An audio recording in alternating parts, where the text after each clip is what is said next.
welcome to Mrs. Cog Hill Farm. I bet you're wondering where I am. Well, I am on my lawnmower. And the reason I'm on my lawnmower is because it's springtime in Alabama. Springtime for us means grass cutting. So while some of you guys may still be covered in snow and have freezing temperatures, we are fortunate enough here in Alabama to have the best weather you could ask for this time of the year. And, well, it just means grass cutting season is here. But what I wanted to show you guys is I'm out here by the road where, if you remember, a few weeks, maybe even, a month or so back, we went over to a lady's house and dug up a bunch of daffodils. And so with me cutting grass out by the road, I wanted to show you guys what these daffodils look like. So I'm having a little dilemma here. So reading you guys' comments, you said to don't cut the foliage down, to let them die back. Well, if you can see right here where I am, these are some of the daffodils. And the daffodils still have a lot of green foliage. You can see that one came up from the soil during some of our heavy rains, but I'll just poke him back down in there, cover him up a little bit. But look, all the foliage is still green, which is expected for our spring weather here. So here's my question for you guys. All right, you can see my daffodils mixed in with a lot of weeds. So if I don't cut the foliage back from these daffodils, how am I going to prevent having an overgrown mess up against the edge of the fence? So I need you guys to help me out here. Do I just raise the blade on the lawnmower to where it cuts the top off the weeds, but it doesn't affect the daffodils? I need your help with that. So that getting one question out of the way, that's not what I'm here to tell you about. I'm here to talk about chickens. So the lady that we didn't buy them. The lady we dug the daffodils up from started following our Facebook page as well as our YouTube channel to find out during one of our posts that we had sea brights. So if you've been following us for any amount of time, you probably know the sea bright's name is Loki. That's the rooster. And we have two hens. When she saw the picture of Loki, she immediately messaged me and told me that she loved sea brights because her grandfather had always wanted one, or several. That was like his dream chicken. So you know what happened. My wheels started turning. And I said, this girl helped us out by letting us come and dig up all the daffodils that we wanted. I can only do one thing for her, and that is offer her some chicks from Loki and his ladies. I asked her, of course, ahead of time, if she would like me to either give her some eggs to hatch herself. If she didn't have an incubator, I would let her borrow one. And if she didn't feel comfortable doing that, then I offered to hatch them for her. Well, she immediately asked what I would charge. And I told her no charge, of course. I would do this out of the goodness of my heart because you were so generous to us. So that being said, she agreed that her pawpaw would love to have some sea bright chicks. So let me just take y'all with me and expand on this story. After she told me that she would like for me to hatch some eggs for her, it occurred to me that I now have put myself in a position where I have to catch these chickens. That's probably Loki right there. But yeah, I have to catch these chickens because obviously we have a lot of chickens and I won't know which egg is from Sylvie 1 and Sylvie 2 unless I gather the 2 hens and put them with Loki, who's crowing, in a enclosed area. So the chase is on. I immediately go outside and I try to, first step was trying to locate them. They are, of course, Bantams, which is a small breed of chicken. And those 3 don't necessarily stay where the other chickens are. There's a lot of time when they can be found in with the goats, which is back behind me, or in with Peaches a lot of times. Loki likes to stand on Peaches' back and give her a massage.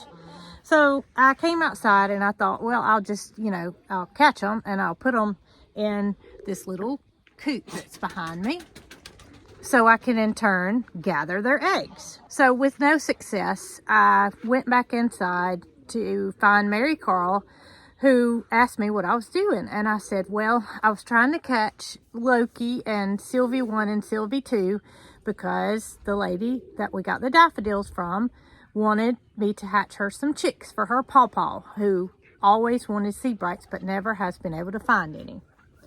She said, okay.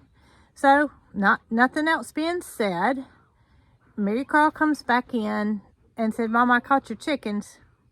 I said, what?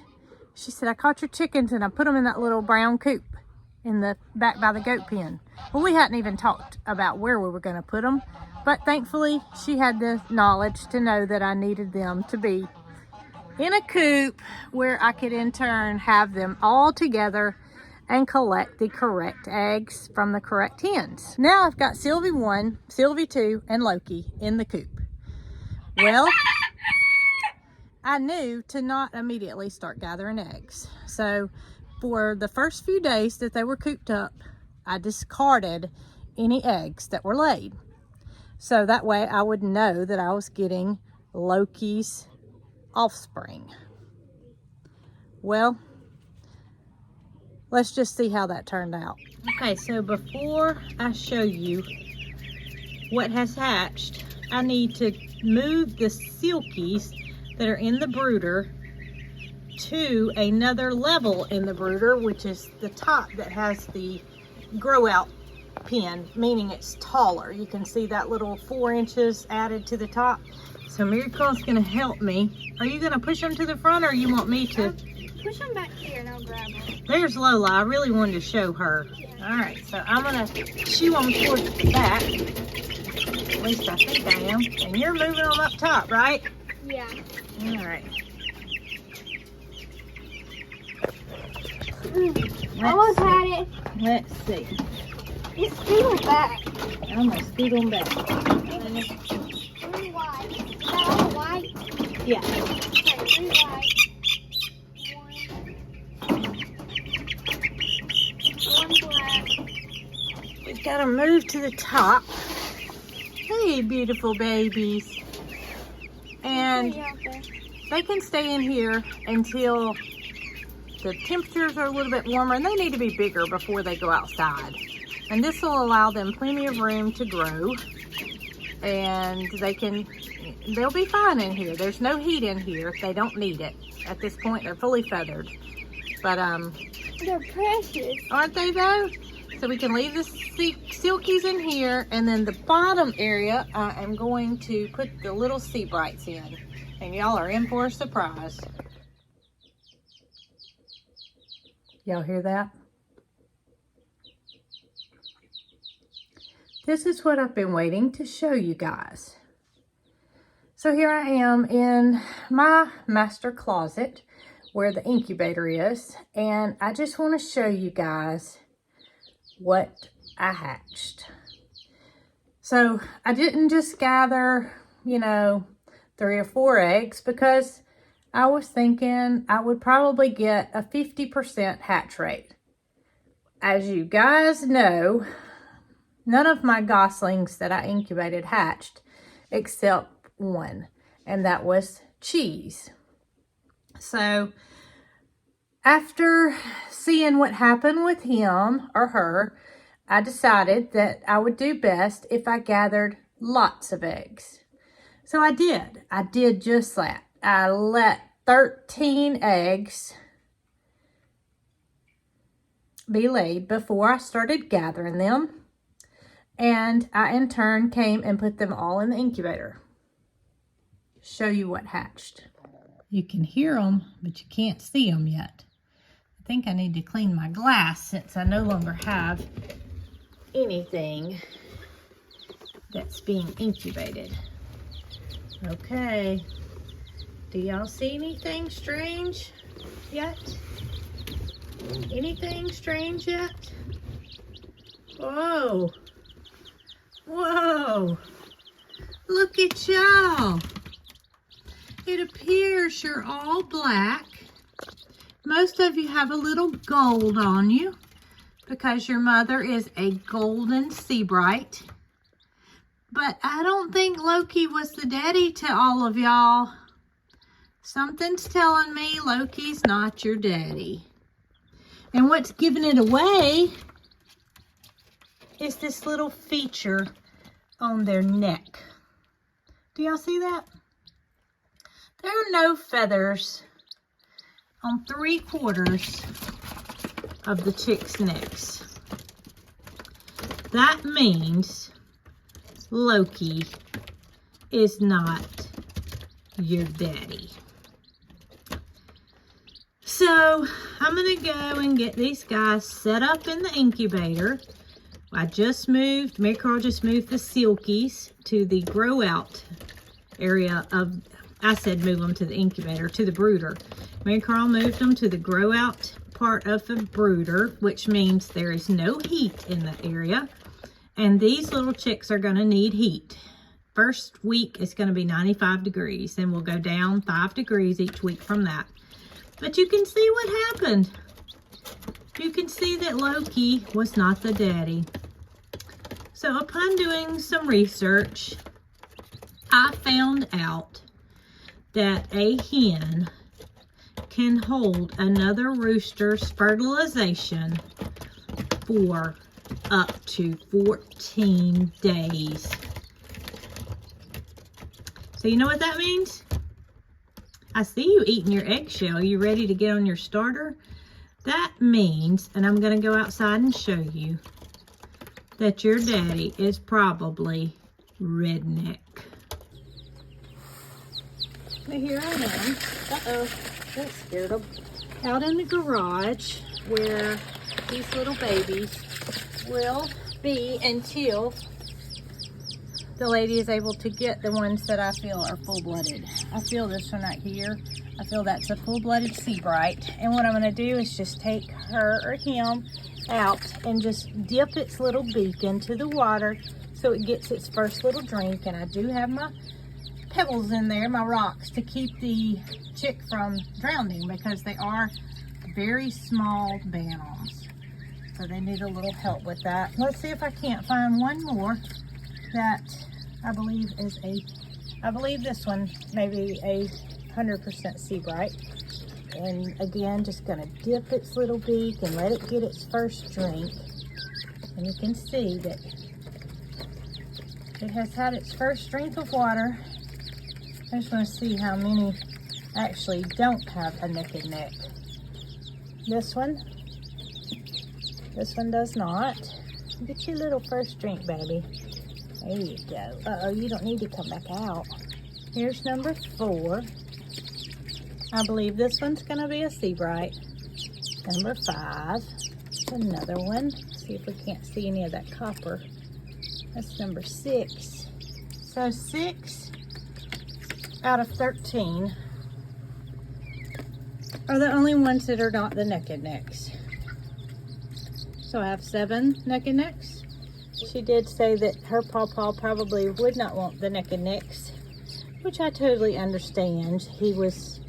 His dream was to have sea brights, and sea brights do not have a bare neck.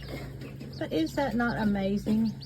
There he is in all of his glory, Mr. Redneck himself.